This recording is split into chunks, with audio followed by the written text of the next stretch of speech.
Bismillahirrahmanirrahim.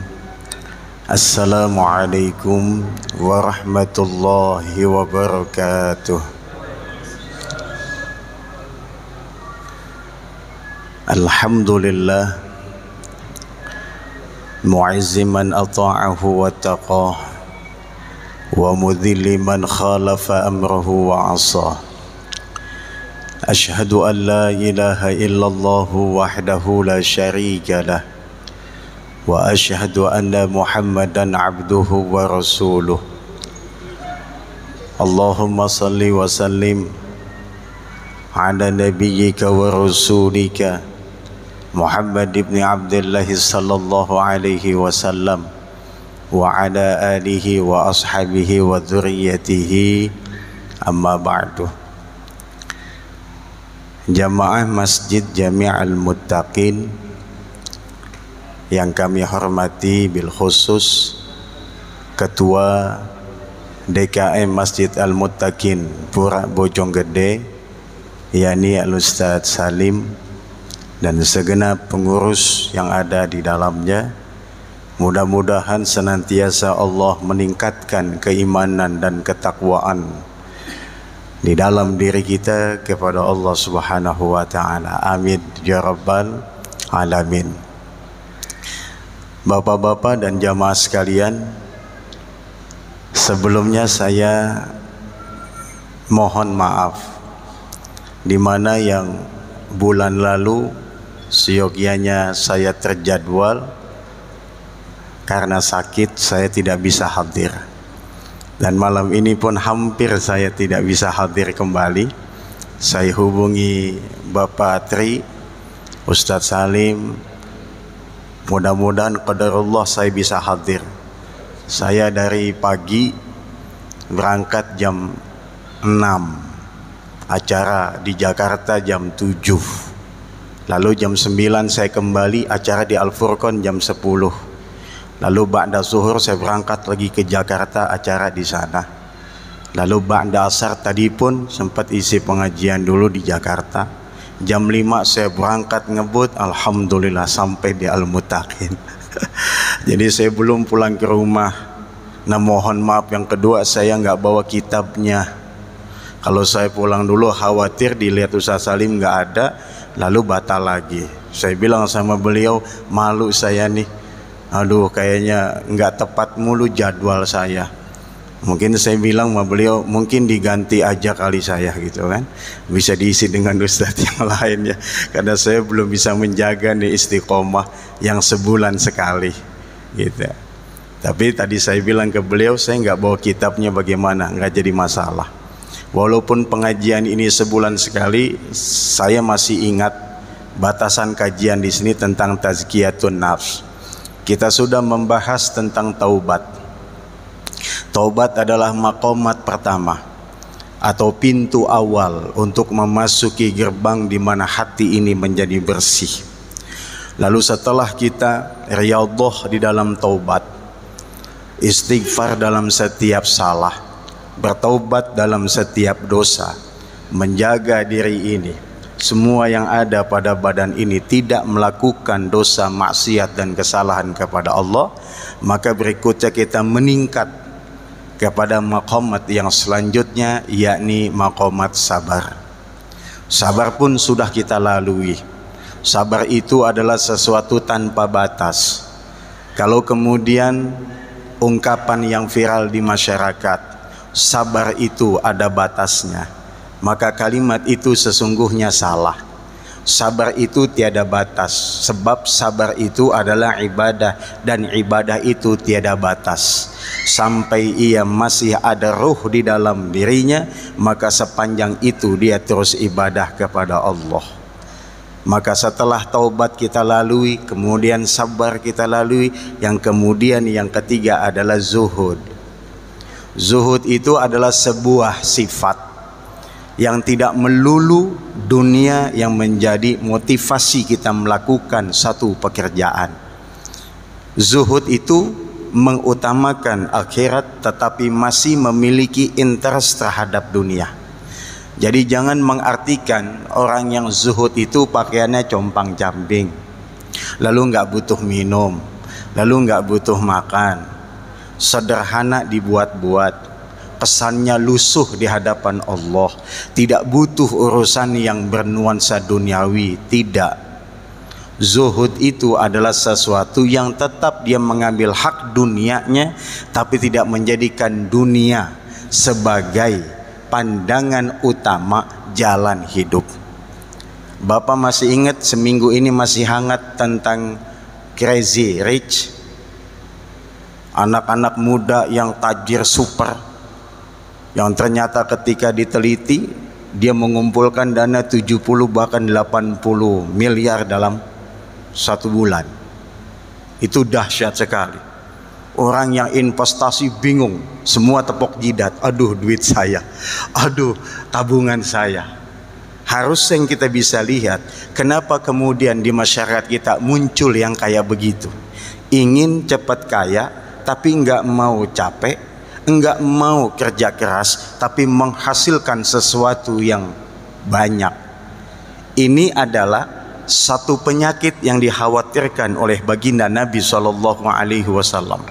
Ketika beliau sedang duduk bersama dengan para sahabat, lalu Rasulullah mengatakan, salah satu di antaranya yakni, aku mengkhawatirkan sesuatu terjadi kepada umatku, yaitu al-wahan. Apa itu al-wahan ya Rasulullah?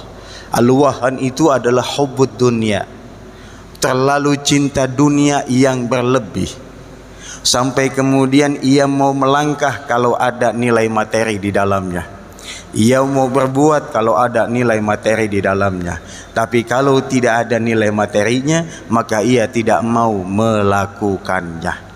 Orang seperti ini hanya memandang untung dan rugi dari setiap perbuatan. Bahkan ibadah dia kepada Allah pun dijadikan ajang bisnis. Kalau saya ngajar di sana, berapa situ mau bayar saya? Kalau situ mau diajarin baca Al-Quran, berapa waktu dan berapa jam untuk saya nilainya? Maka orang yang seperti ini rentan terjangkit dengan penyakit dunia. Maka ia harus masuk di kelas zuhud, untuk tidak memandang dunia adalah sesuatu yang utama dalam hidup. Karena sesungguhnya di dalam Al-Quran pun dikatakan, innad daral akhirah khairul laka minal ula. Sesungguhnya negeri akhirat itu lebih utama dan lebih mulia, andaikan setiap manusia mengetahuinya. Maka kalaupun ada kenikmatan dunia hanya sesaat saja, hanya sedikit saja, sesuai dengan kebutuhan yang rasa-rasa ia butuhkan, maka selebihnya dia tidak akan mau. Maka Rasulullah tidak pernah meninggalkan ada makanan di dalam rumah beliau. Kalaupun ada, segera memerintahkan kepada istri beliau untuk mensedekahkan apa yang ada. Terbayang, Rasulullah tidak pernah menimbun makanan, apalagi menimbun minyak goreng, itu enggak. Ini Masya Allah ya, luar biasa. Tapi orang yang sudah mulai memasuki riyadhah zuhud, urusan perkara dunia tidak akan membuat ia pusing. Biarkan itu minyak goreng terpajang rapih di etalase dengan harga yang membuat mata terpukau. Meskipun kantong tidak cukup untuk membelinya, kita kasih istri kita setiap hari 50.000 belanja. Harga minyak goreng 2 liter berapa Pak? Barusan beli romannya nih Pak, 49.000, sisa 1.000. Mau beli apa? Bapak bisa beli minyak tapi nggak bisa mengolah menu makanan yang lainnya.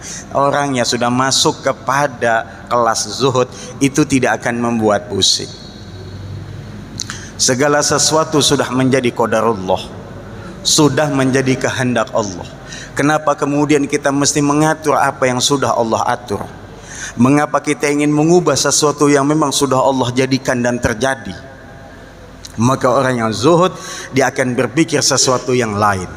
Ketika di jalan A dia tidak memiliki kemampuan, maka ia coba berjalan di tempat yang B. Ketika di jalur B dia nggak punya kemampuan, dia akan berjalan terus ke tempat yang C dan berikutnya. Kenapa dia terus bergerak? Karena Allah maha menggerakkan sesuatu. Maka ia terus meminta kepada Allah, untuk kemudian mendapatkan hidayah dari apa yang ia hadapi.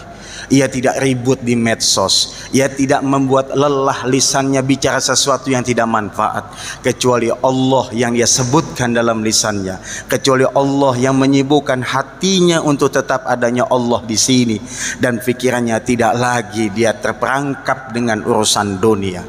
Maka zuhud, dia masih punya interest terhadap dunia, tapi ia hanya memakai yang menjadi kebutuhannya. Maka ini adalah upaya untuk membersihkan hati. Maka sungguh membersihkan hati atau tazkiyatun nafs adalah menu utama dalam setiap kehidupan, baik urusan ibadah ataupun urusan sosial. Apabila hati yang menjadi yang utama dalam hidup, membersihkannya itu tidak ia lakukan, maka semuanya akan menjadi malapetaka bagi dia. Bayangkan kalau kita seorang pemimpin, Pak, pemimpin yang tidak berupaya untuk senantiasa berusaha membersihkan hati atau tazkiyatun nafs, tidak masuk kepada maqamat-maqamat yang pada ujungnya akan mampu membersihkan hati, maka di dalam kepemimpinannya akan membuat kerusuhan dan kerusakan. Maka pemimpin-pemimpin yang memiliki kejernihan dan kebersihan hati adalah pemimpin-pemimpin yang dicetak oleh baginda Nabi Sallallahu Alaihi Wasallam, dan masa sahabat adalah contoh ideal seorang pemimpin. Yang sangat masyhur kita sering dengar misalnya kisah daripada sahabat Umar ibnul Khattab. Di keheningan malam ia ngecek mana rakyatnya yang kenyang dan mana rakyatnya yang lapar. Sampai kemudian ia terhenti di satu bilik rumah yang sederhana, yang di dalamnya ada seseorang yang menunggu ibunya mengolah makanan, tapi kemudian tidak akan pernah bisa matang. Lalu kemudian orang yang punya rumah itu mencaci maki Amirul Mukminin, yang sesungguhnya di hadapannya itu adalah Amirul Mukminin, yang kemudian ia kembali kepada tempat di mana disimpan bahan makanan untuk umat, lalu diambil olehnya. Ini kan contoh. Tidaklah pemimpin itu minum, melainkan rakyat yang dipimpin sudah terlebih dahulu melepas dahaga. Tidaklah ia bisa mengunyah makanan dengan merasakan nikmat lezatnya menu yang dia kunyah, kalau kemudian rakyatnya pun hidup tidur dalam keadaan dia lapar. Maka orang yang memiliki kejernihan hati tidak melulu ia memikirkan dirinya, tapi orang lain. Bayangkan kalau pemimpin yang memiliki kerusakan hati dan gak berupaya untuk menjernihkan hati, yang hanya ada kerusakan dari kebijakan yang muncul, ketamakan, kerakusan, keserakahan yang ditontonkan, yang dilihat oleh masyarakat.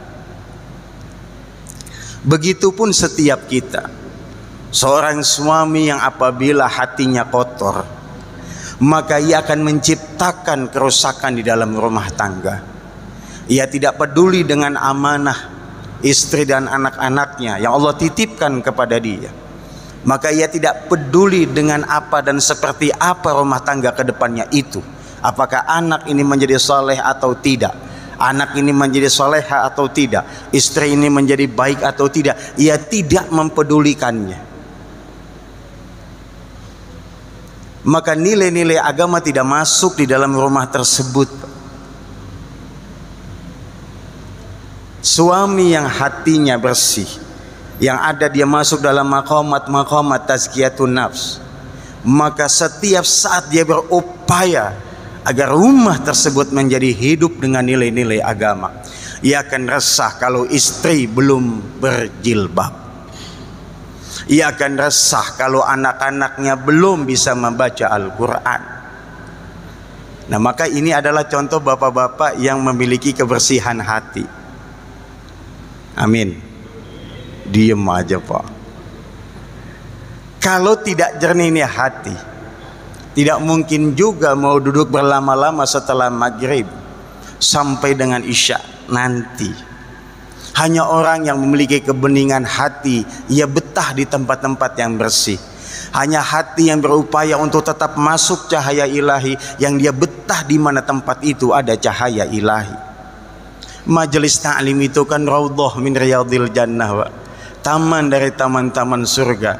Hanya orang yang sungguh merindukan surganya Allah yang senang berada di taman-taman surga. Sama dengan kita, Pak. Kita nggak suka dengan mall. Kalaupun dipaksakan nggak betah di dalamnya, kita lebih baik nunggu di dalam mobil. Karena nggak nyaman di mall itu, mata terganggu dengan banyak pandangan. Pandangan apa Ustadz? Pandangan banyak hal. Benda elektronik yang semakin hari semakin canggih, kita pengen punya tapi kemampuan nggak punya, kan pusing Pak pala, Pak. Handphone kita handphone yang lama, pengen yang kameranya ada 4 tapi kemampuan nggak punya, pusing Pak. Antara istri jalan-jalan ke mall refreshing aja mumet, alhamdulillah udah divaksin jadi bisa masuk ke mall. Istri kepengen lihat perhiasan emas, kemudian kita nggak punya kemampuan, pusing Pak. Karena tempat itu hanya membuat ia pusing urusan dunia, maka dia nggak betah. Maka banyak orang yang mencari akhirat itu kemudian datang ke tempat-tempat yang seperti ini. Jadi kalau tidak bersih hati tidak mungkin ada di sini. Orang yang memiliki kebersihan hati dan jiwa itu dia bisa mi'raj sampai kepada Allah, Pak. Coba perhatikan di bulan yang lalu peristiwa Isra wal Mi'raj Nabi. Ada tahapan-tahapan dilakukan oleh Nabi. Dari semua tahapan-tahapan yang nanti akan Allah perlihatkan kepada Nabi tentang kemahakuasaan Allah, ada tahapan yang pertama. Apa itu? Pembedahan hati Nabi. Prosesi pembedahan hati Nabi oleh malaikat Jibril adalah upaya untuk membersihkan hati baginda Nabi, menguatkan jiwa yang lemah untuk kembali teguh dan kokoh. Sebab Nabi akan mendapatkan suatu perintah yang dengan perintah itu kemudian menjadi hidup agama seseorang, yakni salat. Sebelum Nabi melihat kemahakuasaan Allah, dibersihkan dulu hatinya Nabi. Prosesi pembedahan yang kedua sejak dulu yang pertama dilakukan oleh malaikat ketika baginda Nabi usia anak-anak. Hikmah dari itu kan bahwa tatakan utama untuk bisa menerima kemuliaan itu adalah kebersihan hati. Maka orang yang jiwa dan hatinya bersih itu tidak mudah tersinggung dengan apapun kondisi yang ada pada dia. Ketika dia tidak disebut namanya, nggak membuat dia kesinggung. Saya kan datang, saya kan tokoh, saya ini loh, semua orang kenal saya, kenapa dia nggak sebut nama saya? Padahal saya paling depan. Sesekali saya busungkan dada saya biar dia kelihatan. Bayangin Pak, repot Pak, capek gitu. Loh, saya ini belajar loh, saya sampai S3 loh. Untuk urusan kayak begini saya sudah lalap semua. Tapi saya kok nggak sependapat, dan tidak sependapatnya disampaikan di depan umum. Padahal untuk apa disampaikan? Lo tentang memahami suatu objek, berbeda pendapat itu potensinya terbuka sekali Pak. Terlebih-lebih urusan yang masalah khilafiyah. Maka lebih baik kita menjaga hati jangan sampai rusak. Tidaklah orang yang memiliki kebersihan hati kecuali apa yang disampaikan sudah melalui proses berpikir panjang. Saya kalau ngomong manfaat tidak, kalau saya sampaikan menyakitkan tidak, kalau saya ungkapkan muncul kesombongan enggak, karena ini akan ide beda dengan yang lain misalnya. Maka ia akan hati-hati dalam setiap kata dan kalimat yang dia ungkapkan kepada saudaranya. Dia pikirin dulu. Nah kita enggak sekarang, ngomong dulu baru mikir tuh. Tadi saya ngomong nyakitin gak ya? Baru gitu ngomongnya. Tadi saya ngomong enak gak ya? Baru kita ngomong begitu. Semestinya kan pejamkan mata dulu, renung dulu, simak dulu baik-baik. Jadi tatakan utama dari semua kemuliaan itu adalah kebersihan hati. Kebersihan hati. Kita di bulan Sya'ban ini menuju Ramadan. Ramadan adalah bulan zuhud. Pas banget. Bulan zuhud. Di mana dalam kondisi kita lapar, bisa kita makan apapun yang kita mau, baik di waktu siang atau di waktu malam, tapi kemudian mampu kita hentikan semua itu, karena memang yang dibutuhkan oleh perut kita tidak sebanyak apa yang kita pikirkan. Dan kita pikirkan itu berangkat dari sebuah syahwat atau nafsu yang mengarahkan kita pada kehancuran. Ramadan itu zuhud. Nah, Sya'ban ini menjadi pelatihannya menuju zuhud. Betul ya. Padahal Sya'ban ini termasuk bulan yang mulia, Pak. Kata Nabi mengatakan yaghfulun nasu anhu.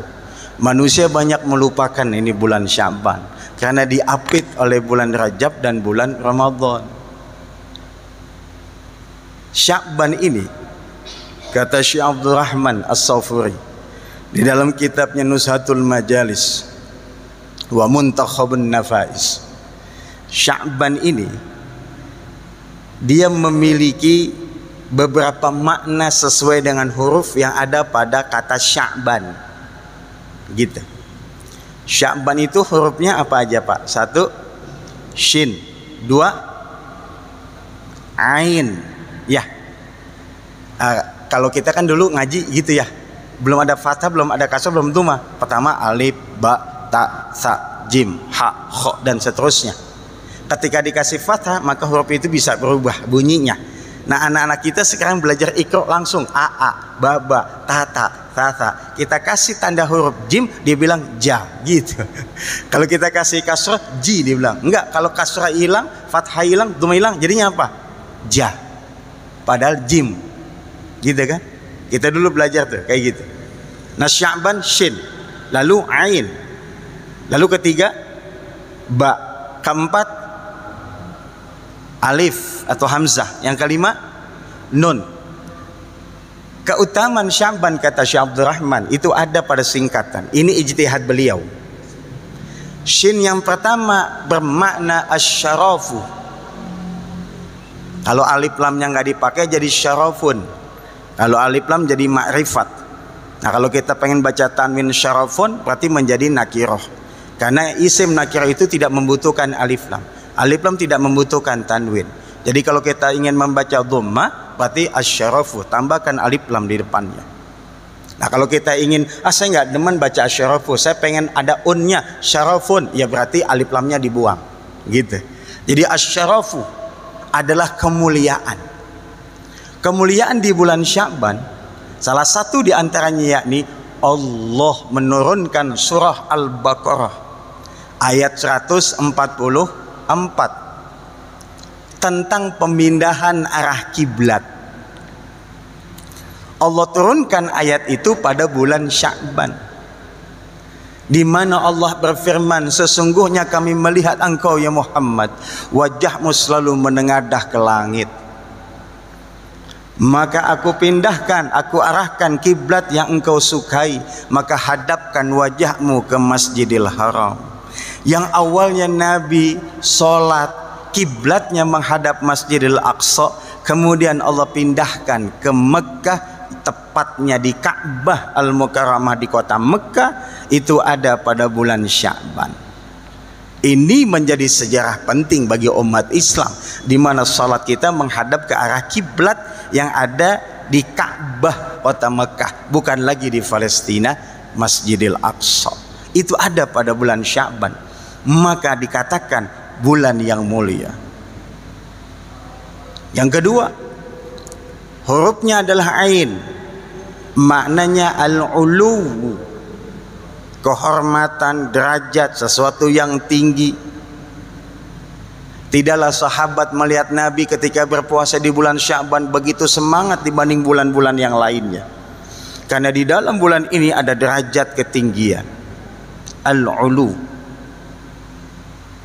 Lalu yang ketiga huruf ba, yaitu al-birru, kebaikan. Kita rasakan betul kebaikan ada di pertengahan akhir di bulan Sya'ban menuju Ramadan, bulan zuhud. Di bulan Sya'ban ini kita lebih banyak silaturahim. Kemarin 15 Sya'ban ada di sini, nisfu Sya'ban ada. Ada ya? Ada. Serius? Alhamdulillah. Ada yang enggak, ya nggak apa-apa gitu ya, nggak jadi soal. Di dalam Sahih Ibnu Hibban disebutkan hadis keutamaan bulan Sya'ban di pertengahan terutama. Jadi Allah memperhatikan ala khalqihi, terhadap makhluk-makhluknya, min lailatin nisfi fi syahr Sya'ban, itu di pertengahan bulan Sya'ban. Allah mengampuni dosa seluruh makhluknya, illa li musyrikin wa musyahin, kecuali orang yang menduakan Allah, syirik kepadanya, dan yang masih bermusuhan kepada saudaranya. Dari sini kemudian orang kalau menjelang Ramadan pada minta maaf, padahal puasa Ramadan nggak ada kaitannya dengan maaf, Pak. Anda masih menyimpan dendam, ya wajib puasa. Anda masih memiliki dosa, wajib puasa. Jadi tidak ada maaf sebagai syarat puasa, tidak ada. Tapi kalau kemudian ia memahami puasa dengan maaf itu Allah memberikan ampunan, berarti ada sebuah kekuatan yang dengannya saya masuk Ramadan, ditambah lagi dengan kekuatan yang ada di dalamnya, silahkan gitu. Jadi dari musyahin ini kemudian orang ramai untuk meminta maaf satu dan lainnya. Bagus atau tidak? Bagus minta maaf gitu. Tetapi kemudian jangan seakan-akan maaf itu menjadi syarat untuk masuk puasa. Enggak. Karena di dalam fikih syarat sahnya puasa enggak ada maaf. Di dalam fikih syarat wajib puasa tidak ada itu namanya maaf. Tapi kalau kemudian orang saling memaafkan, oh ternyata ia ingin mengambil kehormatan, kebaikan yang ada di bulan Sya'ban, karena maaf itu diakui sesuatu yang baik. Maka bulan Sya'ban di dalamnya ada kebaikan satu dengan lainnya, saling memohon maaf. Karena orang yang jernih hati, yang upaya untuk membersihkan jiwa, tentu gampang untuk meminta maaf dan memberikan maaf. Gampang sekali dia. Walaupun dia disakiti berkali-kali, dizolimi berkali-kali, tapi dengan kebeningan hati, ia tidak melihat berapa besar jahatnya dia terhadap kita, tapi berapa besar keberanian dia untuk datang menghadap kita. Itu yang luar biasa, Pak. Dahsyat sekali itu. Maka kewajiban di dalam Al-Quran itu, kewajiban yang ada di dalam Al-Quran tentang maaf itu adalah memberikan maaf, bukan meminta maaf. Ya, jadi wal'afina 'anil nasi wallahu yuhibbul muhsinin, dan saling memaafkan dan melakukan kebaikan itu adalah hal yang dicintai oleh Allah Subhanahu wa taala. Jadi meminta maaf sih gampang, memberikan maaf yang sulit. Nah, ketika mampu memberikan maaf, tanda itu kebeningan dalam hatinya dia. Lalu ada huruf apalagi, alif al-ulfah, kasih sayang. Di bulan Sya'ban menjelang Ramadan ini muncul kasih sayang di antara kita. Saling anjang sana berkunjung, bikin silaturahim keluarga satu dan yang lainnya.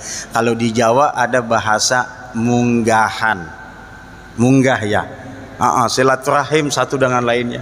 Anak berkunjung ke orang tua, memberikan bekal untuk puasa, baik bahan pokok, uang dan lain sebagainya. Muncul tuh kasih sayang al-ulfah di dalam bulan Sya'ban ini, sadar atau tidak, itu yang kita lihat.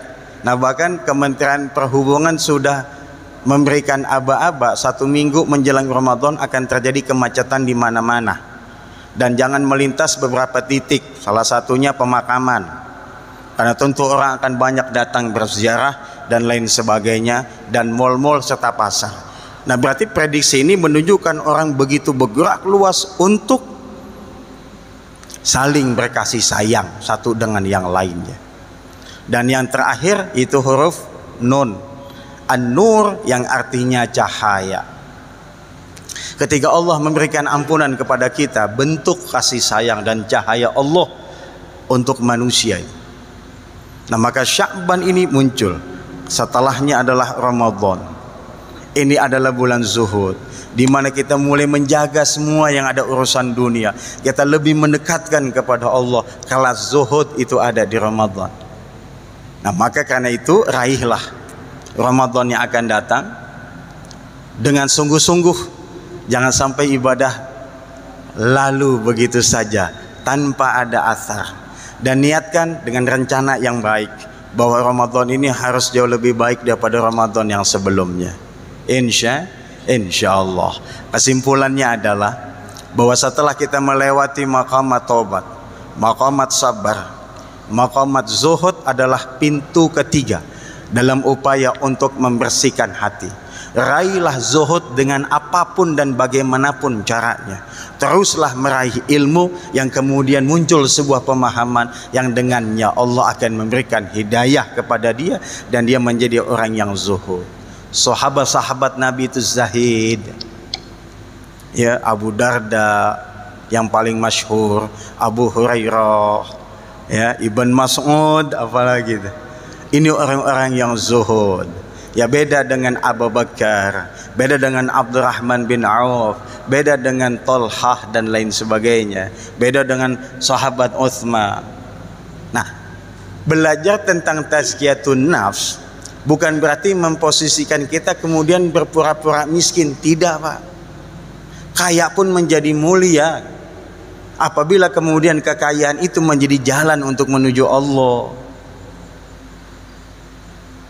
Abdurrahman bin Auf contoh, Pak. Beliau pedagang, beliau pengusaha, beliau saudagar, di mana kekayaan yang ia dapatkan tidak lain hanya untuk menopang perjuangan Rasulullah Sallallahu Alaihi Wasallam. Karena perjuangan itu butuh dana, perjuangan itu butuh logistik. Maka kecerdasan yang dimiliki oleh Abdurrahman bin Auf dalam hal ekonomi dia manfaatkan dengan semaksimal mungkin. Tapi apakah orang yang super kaya nggak bisa zahid? Bisa. Jadi zuhud itu adalah dia tidak menjadikan dunia sesuatu yang utama pandangannya, tapi akhiratlah yang dia utama. Kalaupun ia cari apa yang ada di dunia, tapi tujuannya itu untuk akhirat, bukan untuk bermegah-megah. Bermegah-megah buat apa kalau pada akhirnya kita tetap masuk dalam kubur?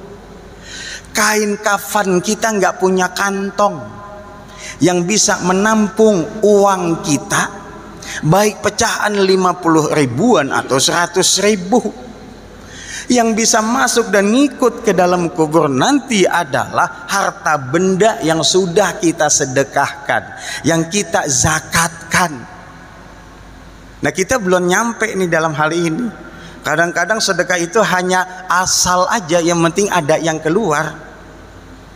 Saya punya uang di kantong 500 ribu, di tabungan nggak ada, di ATM nggak ada, saldonya kosong. Lalu saya sedekah 400 ribu. Sebelah saya sedekahnya 5 juta, di tabungannya ada 10 miliar. Nah, saya tanya sama bapak, besar mana tuh nilai sedekahnya, saya atau yang 5 juta tadi? 400 ribu. Saya cuma punya duit 500 ribu, Pak. Berarti berapa persen saya sedekahin? 90%. Karena itu yang kita yakini. Ya baik, karena memang tidak panduan bukunya nih, jadi ngomongnya kemana-mana, tapi insya Allah mudah-mudahan bisa dipahami. Sebelum saya tutup salam, silakan, mau ada pertanyaan? Silakan Bapak. Waalaikumsalam. Kalau kebersihan hati, kalau hatinya bersih dia akan berpikir dulu baru bicara.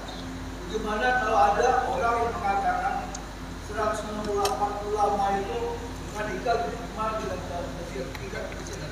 Itu contoh. Berarti ia tidak berusaha membersihkan hati. Sampai kemudian ucapannya, kebijakannya yang dibuat membuat gaduh dan rusuh. Kita harus meyakini, Pak, kata kalimat yang keluar dari lisan yang hatinya bersih tidak akan memunculkan kegaduhan, kerusuhan, baik batin, pikiran dan fisik, Pak. Maka itu orang yang kotor hatinya, dia akan bisa menciptakan kerusakan di muka bumi ini. Zaharal fasadu fil barri wal bahri bima kasabat aidin nas. Kata aidin nas di sana bisa diartikan kekuasaan. Entah dia sebagai pejabat pemimpin satu wilayah, atau dia pemangku kepentingan keputusan kebijakan publik atau lain sebagainya. Maka ini menjadi evaluasi bersama. Hayu Mari kita jaga agama ini, kita jaga negeri ini dengan diisi oleh pemimpin-pemimpin yang hatinya bersih, yang tidak menyudutkan, yang tidak berprasangka, yang nggak boleh ada unsur kebencian kepada satu kelompok, golongan dan lainnya. Maka itu yang Bapak ucapkan tadi contoh. Tidak boleh kemudian syakwa sangka sebelum ada penelitian. Seperti misalnya yang paling lagi viral belakangan tentang volume gitu kan ya. Volume apa Pak? Suara azan. Padahal kan di hadis jelas banget itu Pak. Buka kitab Riyadhus Shalihin Pak. Itu tentang keutamaan azan. Itu pada hadis yang ketiga tuh dari Abdullah bin Abdurrahman bin Abu Sa'sa'ah dari Abu Sa'id Al-Khudri. Itu dijelaskan tuh. Disebutkan, saya suka melihat engkau mengembala domba gitu. Seandainya dalam tengah-tengah engkau mengembala domba, fa'adzantuka, fa'adzanta gitu. Maka adzanlah engkau lis salati, untuk salat. Farfa' sautaka, angkat suara kamu, binidai, dengan azanmu. Coba ketika Rasulullah memerintahkan azan yang Bilal, kenapa Bilal yang disuruh? Karena di antara semua sahabat Bilal yang paling kencang kalau ngomong. Berarti kan mengangkat suara azan itu sunnah. Nah, kalau kemudian umat Islam tidak mengedepankan anjuran seorang pemimpin yang berkaitan dengan itu, yang nggak salah, karena azan ini bagian agama. Nah, harusnya kebijakan itu muncul setelah terjadi hasil penelitian di lapangan. Masa Kementerian Agama tidak punya tim meneliti ke lapangan, mana yang terganggu, mana yang tidak? Buat seperti itu. Setelah ada hasil penelitian di lapangan, umumkan secara publik sebelum terjadi surat edaran. Kan gitu Pak. Orang yang jernih hati akan berpikir panjang, enggak langsung gegabah menentukan satu kebijakan. Dia pikirkan secara matang. Wallahu a'lam bissawab. Maafin ya. Maafin. Udah azan ya. Udah masuk waktu. Maafin ya Pak. Maafin. Mudah-mudahan Allah bersihkan hati kita semua. Allah jernihkan hati kita. Wallahu a'lam bissawab. Al-Fatihah. Bismillahirrahmanirrahim. Alhamdulillahi rabbil alamin arrahmanir rahim maliki yaumiddin iyyaka na'budu wa iyyaka nasta'in ihdinas siratal mustaqim siratal ladzina an'amta 'alaihim ghairil maghdubi 'alaihim waladdallin amin. Maaf lahir dan batin. Wassalamualaikum warahmatullahi wabarakatuh.